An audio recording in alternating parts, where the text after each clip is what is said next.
والمزاج جس کی ذات ہے، وہ جو چاہے وقت کی امام کار امیروں کے ہاتھ سے چھین کر فقیروں کے ہاتھ میں تھام دے، وہ جو چاہے جسے بولیا نشی کر دے، وہ جو چاہے جسے تخت نشی کر دے، اس کی شان میں کوئی شکوہ نہیں، اس کی دانش میں کوئی شکایت نہیں، اس کی ذات صحو خطا سے لاریب ہے، حق یہ ہے زندہ و تابندہ اس کی ذات ہے۔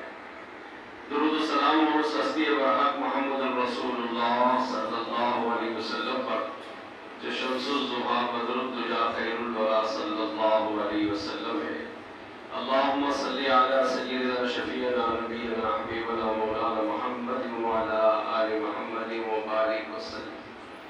فاعوذ باللہ من الشیطان الرجیم، بسم اللہ الرحمن الرحیم۔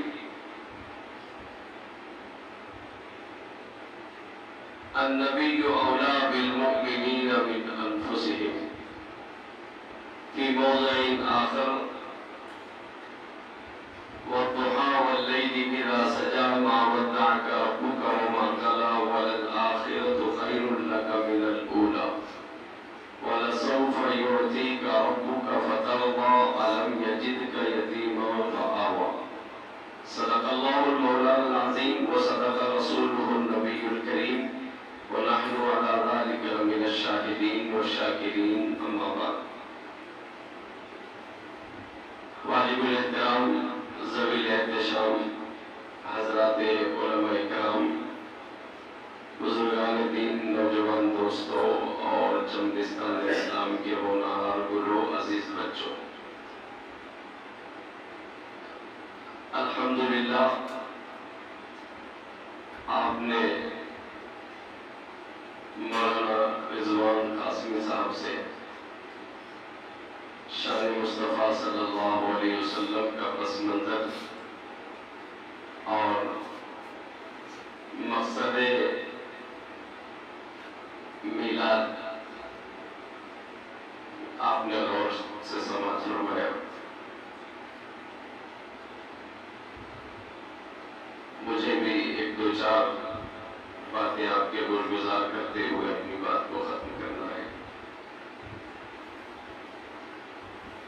سبھی لوگ ماشاءاللہ بچکن دے کے بڑے یکسوئی کے ساتھ بیٹھے ہوئے ہیں، اور بعض وہ ہے بہت ہی زیادہ یکسوئی ان میں نظر آ رہی ہے جو مراقبے کی شکل ہے۔ مراقبہ بولتے ہیں آنکھ بند کر کے کسی کو تلاش کرنا۔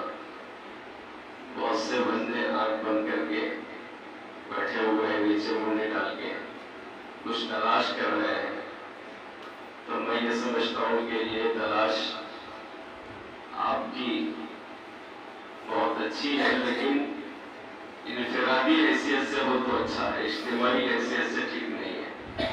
اکیلے تلاش کرو وہ اچھا ہے۔ بہرحال بات کو شروع کرنے سے پہلے یہ بھی چند گزارشات میری ہمیشہ کرتا ہوں۔ ابھی میں نے سلام کیا تو کہیں سے بھی جواب جیسا آنا ہے ویسا نہیں آیا، تو مجھے احساس ہوا کہ میں قبرستان میں سلام کیا ہوں۔ کہاں سلام کیا؟ بولو۔ ارے کوئی قبرستان جا کے سلام کرتے نہیں کرتے آپ لوگ؟ ارے بولو، کرتے نہیں کرتے؟ کیا بول کر کرتے ہیں؟ السلام علیکم یا اہل القبور بولتے ہیں۔ میں نے السلام علیکم کہا تو ادھر سے جواب نہیں آیا، تو مجھے احساس ہوا کہ میں قبرستان میں سلام کیا۔ اگر زندوں کو سلام کرتا تو جواب آتا، مردوں کو سلام ہوا لہذا جواب نہیں آیا، تو آپ زندگی کا ثبوت دیجیے، میں سلام کروں آپ جواب دیجیے۔ السلام علیکم ورحمۃ اللہ وبرکاتہ۔ یہ ہے زندوں کا سلام۔ قبرستان میں سلام کرے اور ایسا جواب آیا تو ہم واپس نہیں آتے، وہاں اگر ایسا جواب آیا تو واپس نہیں آتے۔ لہٰذا زندوں کا سلام، جب بھی کوئی سلام کرے تو جواب آپ کو ایسا ہی دینا ہے۔ سلام کرنا سنت ہے، جواب دینا بولو واجب ہے، اور واجب کا چھوڑنے والا